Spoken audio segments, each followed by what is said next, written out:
Good morning. Welcome to Disability Matters. In case you don't know me, I am the self-advocate coordinator with People First of West Virginia and have been a member of People First for many years. I've learned over the years the importance of self-advocacy and how much of an impact it makes to have your story out there. Disability Matters is designed to cover a wide range of topics that will inform you, inspire you, and encourage you to strengthen your self-advocacy journey. We'll do this monthly by offering a variety of guests as well as interviews with advocates around the state. It's not just legislative advocacy, it's so much more. This month, we'll be speaking to Tina Wiseman. She is the executive director for the West Virginia Developmental Disability Council. The council's mission is to assure that West Virginia citizens with developmental disabilities receive the services, support, and other forms of assistance they need to exercise self-determination, achieve independence, productivity, integration, and inclusion in the community. And we want to thank them for supporting People First. Let's get to that interview now. Today, I'm talking to Tina Wiseman. She is the executive director for the West Virginia Developmental Disabilities Council. Thanks so much for joining us today, and welcome to Disability Matters. Thank you for having me. Let's get to it. So, what are the main legislative priorities for the West Virginia Developmental Disability Council this year from the perspective of self-advocates? All right. Well, the council releases legislative priorities every year. And for 2024, we really focused on kind of four key areas, and that was civil rights, public funding, health, and education. And the council develops these. We also take into consideration what we hear throughout the year that might be issues. And under each of those kind of four categories, we identify specific issues that we want to address. So, for example, civil rights. People with intellectual and developmental disabilities with IDD, they have a higher risk of having their civil rights violated or even removed, not even being afforded their civil rights. And especially people who are like a racial, ethnic, or other minority, that even increases your chances of having your civil rights violated. So we like to look at issues that affect people to be able to remain in their home and community and to work in their home and community and live their lives just like everyone else gets to and takes it for granted.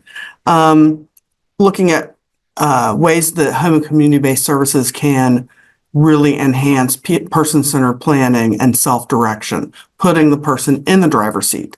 They're the ones that know what they want, when they want it, how they want it, how often they want it. And they're the ones that should be making those decisions. Also, a real big issue this year is making sure that the state does not build any more state institutions. That came up again this year. And it kind of leads to one of the last ones under this category, and that is having in state law something that's an alternative to guardianship, that's supported decision-making. The council's done a lot of work and training on that issue, and we really hope next year, which would be the third year is the charm, that we'll get something passed. And then you got the second category, public funding. And public funding looks at home and community-based services and making sure, like I said, that people receiving those supports have the most control over them and are really making the decisions. Because we want people to live, work, play, and be members, integrated, included members of their community. We also added something new this year, which is we recommended an autism waiver. Our current IDD waiver doesn't focus on autism. In fact, it doesn't even check the box for autism. It lists that as a related, quote, condition. And we would really like to see the state focus more on autism-specific services, whether that be a waiver or something else. And then, of course, the workforce issue is huge. Providers can't get people to come to work. So we had an objective to focus on the compensation people get for doing that valuable work. And then also holding those that implement public funding programs accountable. when abuse and neglect occurs, when misappropriation of funding occurs, all those things to make sure that that they're addressing those as they come up. Health, as we know, many people with IDD face extraordinary barriers and obstacles to accessing healthcare. Not only do people face those barriers, but every time you go to a hospital, you're at risk for being sent to a nursing home. So council is very committed to making sure that laws that are passed protect the rights of people to access healthcare just like anyone else, and not trying to use terms like quality of life as an evaluative tool to say, well, this person's quality of life isn't the same as this person, so maybe they shouldn't get that treatment. And then just eliminating all those health disparities that are out there for people with IDD. Education, we probably had more education bills this year than we were anticipating. And I think the key thing is ensuring kids get the free, appropriate education that they're entitled to under federal and state law. And that kids with disabilities and also of minority status aren't treated differently or have negative outcomes that are disproportionate to other groups or target populations. And then lastly, probably an area we've worked on a lot this past year or two is the transition from school to adulthood. You know, what do you do after you graduate high school? How do you get a job? How do you sign up for Social Security? How do you do all those things that you need to do to take yourself to the next step? So those are really the 4 key areas that the council focuses on. I actually had the chance to attend a housing expo yesterday, and I met several advocates who, are trying to take that next step into finding affordable housing. And, we are one of those resources that they could go to if we can't tell them, but we can give them resources and help them find a place. Exactly. Which, hey, that feels great that you're helping somebody, that they want to move and they want their own independence. And that's great that you're giving them the chance to do that. Mm-hmm. So how is the council involving self-advocates and advocating for the needs of individuals with developmental disabilities in the current legislative session? Okay. Well, the council provides grant funding to the ARC of Mid-Ohio Valley to carry out statewide People First initiatives. And you all do a lot of education, training, and mentoring of self-advocates. We also fund and support Across Disability Network, the Fair Shake Network, to put on workshops like Disability Advocacy Day and Disability Training Day. And then we also provide funding to get as many people as we can, self-advocates, family members who may have a young child that's not old enough yet to maybe self-advocate for themselves as much, or they might be older, but their level of disability is severe enough that it makes it difficult for them to self-advocate. So we try to get as many training events that promote self-advocacy and helping people learn how to tell their story and share their experiences and advocate for themselves. And we've done multiple across the state workshops on the transition to adulthood. We're working with the education system on that.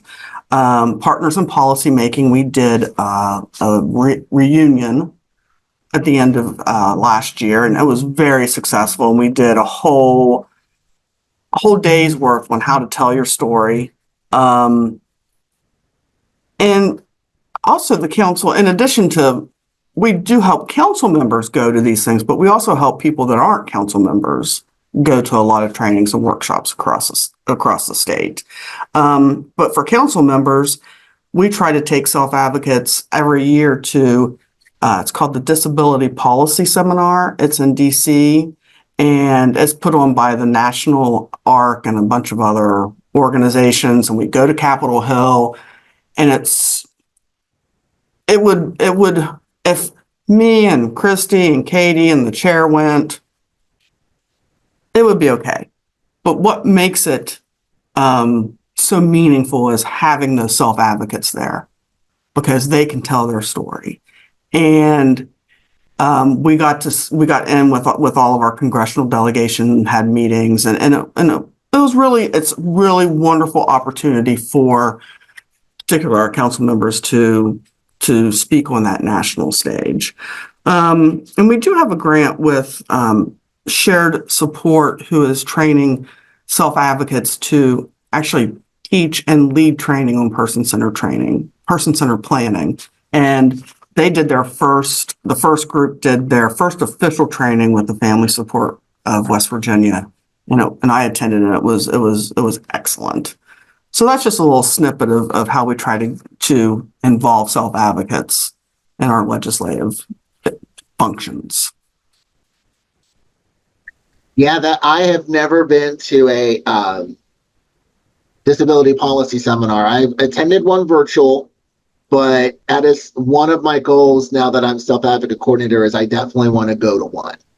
Yeah. So it was good. It was really good. And sometimes you just see staffers, but I tell you, the one that I didn't realize always met with us was Senator Capito.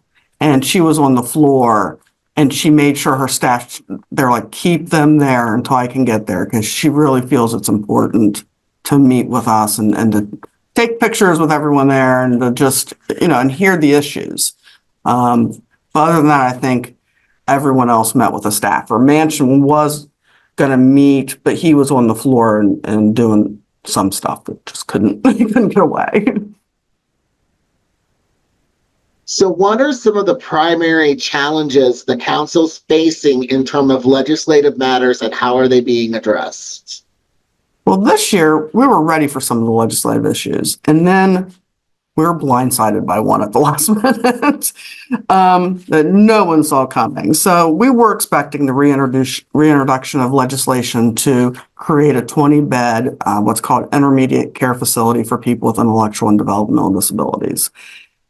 We knew it was going to come up again. It did. We wrote a lot of letters. We got people, not just on our council, but other stakeholders, to write letters, to call, to say this is not needed. In West Virginia, they're typically 6 to 8 bed facilities, but even those 6 to 8 bed facilities, people don't have their own bedroom. They share it with someone they don't know. It is very institutional, and a 20-bed facility is it's not needed. The legislature had multiple experts that they had researched this issue, speak at interims prior to the session and then during the session. They all said it wasn't needed. Even providers that testified said, we don't need this. So it was good that bill did not pass. The one that we were blindsided by was on the last day and the last hours of the session. The budget bill was passed with nearly an $11 million cut to IDD waiver.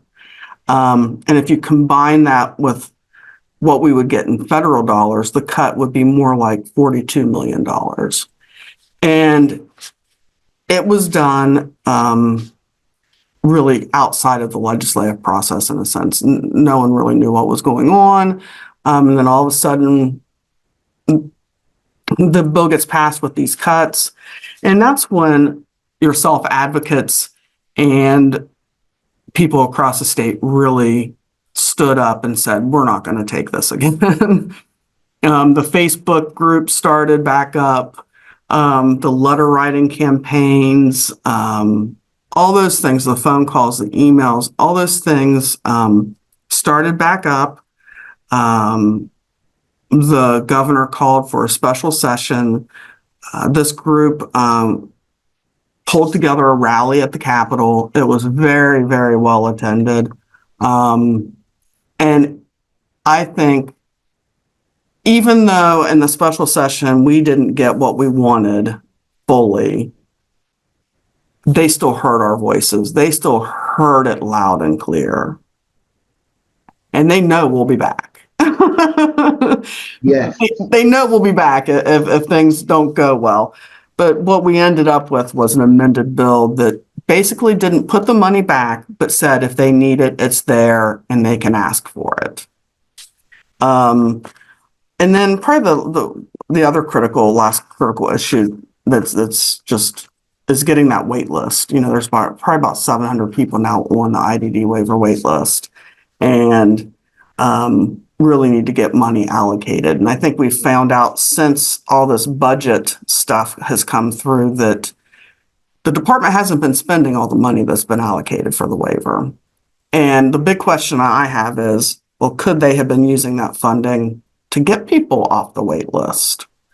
I don't know if we'll ever get an answer to that question, but it seems like one that at some point we should get an answer on, because if you're not spending all your money and you have people on wait lists, it just kind of seems like a natural thing to do. Yeah, this was my first year going to one of the rallies, and I just remember telling people I was blown away by just the amount of support. I mean, that room was full. It was. Of voices and advocates, and this is like, it was just amazing. I was blown away. Yeah. It was wonderful. In a good way. Yes. Yes. So, can you provide examples? I believe I might have already asked you this, of recent legislative successes or challenges that have significantly impacted individuals with developmental disabilities in West Virginia, and how has the input of the self advocates been incorporated? Oh, I think it's just the biggest thing really was with the budget cut and everything that went forward to get people engaged and get people calling. I mean, the phones were ringing off the hook. Self-advocates really brought it home. I mean, they stayed on it. I mean, it's easy to write some letters and to make some phone calls and then just say, oh, I did what I did what they asked me to do, but they kept calling and kept writing, and they showed up when they needed to show up. And it's just very important for their voices to be heard, because they're the ones that have the lived experience and can tell legislators how their decisions impact them in a positive or negative way. That's the importance of telling your story. It not only puts that name to the face, but it also tells them how this impacts you personally. Yeah. Not only you, but maybe a family member or an individual that you're friends with, that needs help advocating for themselves, that you're being their voice. Yes. You're encouraging them to advocate. Yes. Yes, because I think people, sometimes by just the term of self-advocate, might think that they're advocating just on behalf of themselves, but they're not. They're advocating on behalf of themselves and everyone else that's just like them, that might not be able to be there that day or might not yet have their voice. So that's so important. I think it is important to have that voice and, to write those letters and tell people what's going on and share your story, network. And, I think that's so important to have that circle and that story, because then you're going to gain strength in numbers. You're going to gain a support system, and you're going to be able to take that with you when you go advocate to your legislators. Absolutely. Yeah. So how does the council ensure meaningful engagement and inclusion of self-advocates in the legislative process and decision-making that affects individuals with developmental disabilities? Well, I think a lot of it is making sure that our priorities are inclusive and that they include what self-advocates are telling us they need and want. I think it's continuing to fund programs like People First and our cross-disability group and shared supports to continue to educate, train, and mentor self-advocates. And it's also all the trainings that we're able to get members and non-members to go to help them across the state. And we're going to hold a partners in policymaking this coming fall. So we're getting back. And I told Christy, I don't care if we have 6 people, we're doing it. And we're also going to open it up possibly to people that have gone through partners before, but maybe it was a long time ago and they need a refresher. So we're really excited about some of those things to make sure people are being engaged. And the council will have their next 5-year plan development starting in a year, and we'll go across the state and hit all the different groups and organizations to get input. And that keeps us on top of what self-advocates are wanting to see. I attended Partners in Policymaking, and I tell people, even the advocates, when I talk to them about it, it's an amazing experience. You take so much out of it. You learn so much, and you've got a circle of support. You've got these people. I'm probably friends with several of the individuals that I went to the class with. Yeah. I've interviewed several of the individuals that we had on previous shows. Mm-hmm. Just so everyone gets to know them and what they're advocating for because of what we learned in Partners. Yeah, absolutely. So what are the key areas of focus for the council's legislative agenda, and how has the input and feedback from self-advocates shaped these priorities? Well, I think the council's legislative agenda, it is set by the council, and we're a 32-member body. Over 60% of our members are people with intellectual and or developmental disabilities or family members. And even though it's developed kind of by the council, what we do is we have a work group that works with Christy to draft up our agenda. And then the executive committee reviews it, then the full council reviews it and approves it. But even though we don't do like public hearings or public meetings to pull together that agenda, we have staff members and council members that are listening all year long in all the various groups that they're a part of to bring back that information. We also have council members and staff that are on groups all over the state that we're hearing and we're taking that information and bringing it back. One thing I would like to start doing moving forward, and hopefully be able to do it this year, is we've done it before in the past, but it's probably been 10 or 15 years ago. Pull all the different disability related groups together, not just developmental disabilities, but all the different groups, and see if we can't come up with not only an agenda that we support as a whole group. It could just be 2 or 3 things that we support, but also share our agendas with one another in a meaningful way. So if, the Independent Living Council sees something that might be of interest to the DD Council, they might say, oh, I think that's on their priority list. We better make sure they know about it. Those types of things. So I really would like to see more of I think we're better in numbers. And if we can come up with a really cross-disability group of people that have all signed off saying, yes, we agree on these, even if it's just 3 things, that would be pretty powerful. So that's something to look forward to in the future. Yeah, I'm big on the strength in numbers thing. Oh yeah. That's the thing with people first. That's why I love it so much, is because of the whole strength in numbers. You've got a group of individuals that, you're sharing these issues with, they're sharing their issues with you, you share a common bond. Mm-hmm. And through that, you guys can strengthen each other by advocating for yourself on a daily basis, and doing what you need to do to better yourself. Absolutely. So in what ways does the council empower self-advocates to engage with the public and policymakers to raise awareness about legislative priorities related to developmental disabilities? One of the key issues is communication. We try to stay very active in our communication through social media, through email lists, just to get information out to people so they know what's coming or what they need to be looking out for.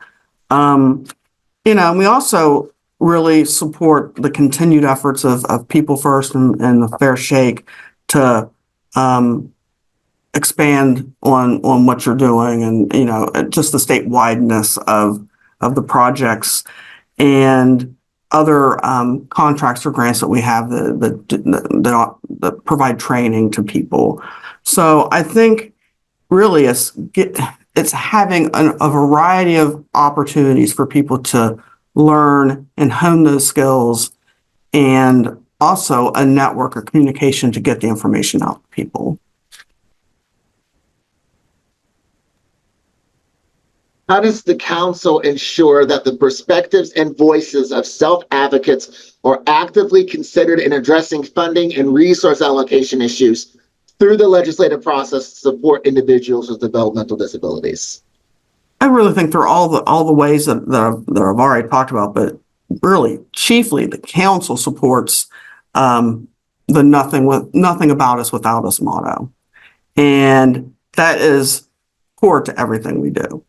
You must focus on the needs of the individual, and supporting, self-direction, people, person-centered planning, and ensuring that those voices are heard. I mean, it's not only a motto that we here at the council follow, but it's also what's expected of us by our federal partners.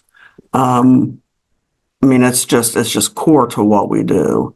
So I think it's really just making sure that we keep that in mind and that we don't forget it, and as we continue to move forward.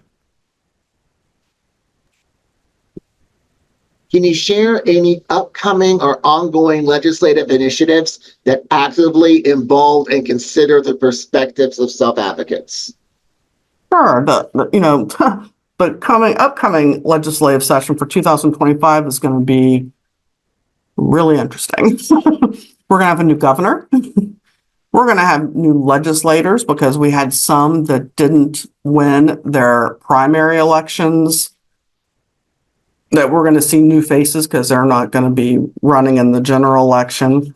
And those are some pretty big unknowns. We also have the DHHR split bill that created the new 3 departments of Department of Health into 3 different organizations.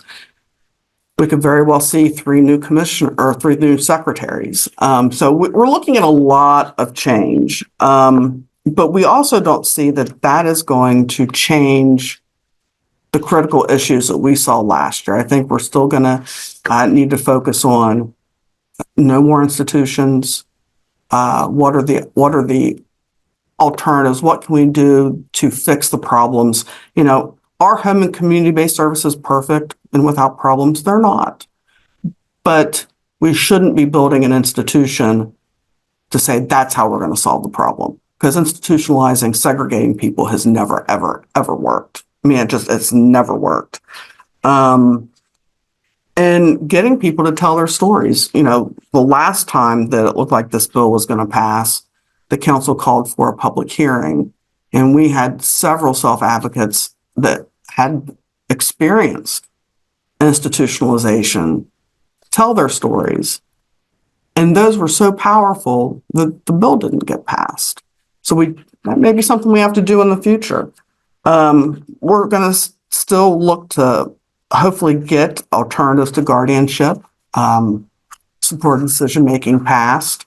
I think we're going to try a different strategy this year, and possibly at interims prior to the session starting, maybe get some self-advocates to talk about their experiences during an interim committee, and then maybe having some legal experts come in and talk about it, because I think, especially those legislators that are attorneys, I think they're getting all this confused with guardianship and how does it work and the legalities of it all, when the few that we've been able to get a hold of and talk to, once we explain it, they're like, oh, wow, that makes a lot of sense.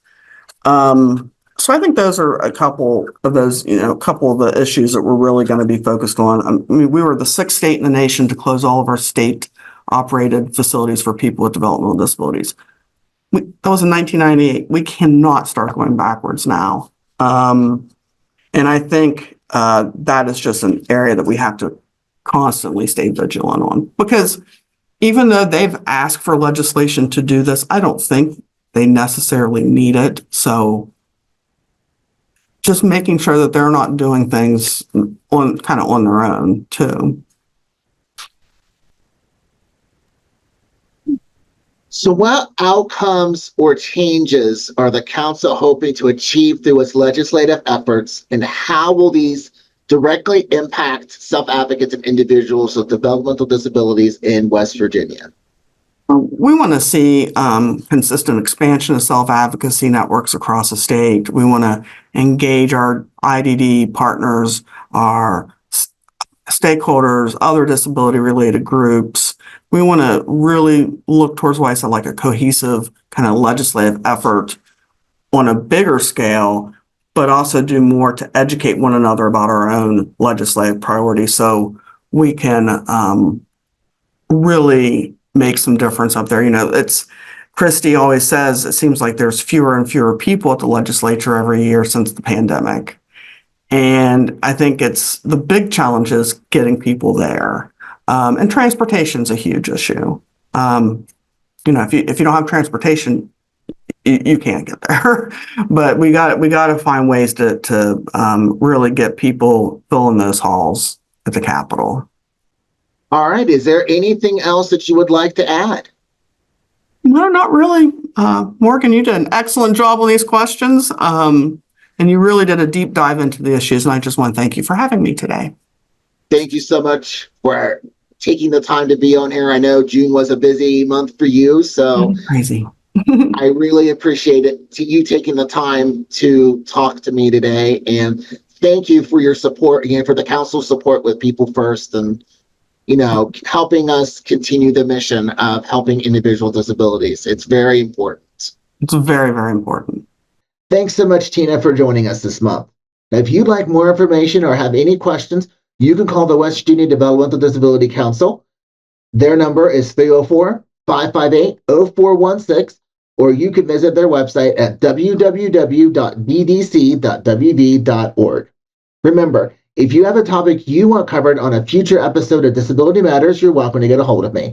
You can call the ARC at 304-422-3151, extension 129, or you can email me at morgan.spicer@thearcmov.org.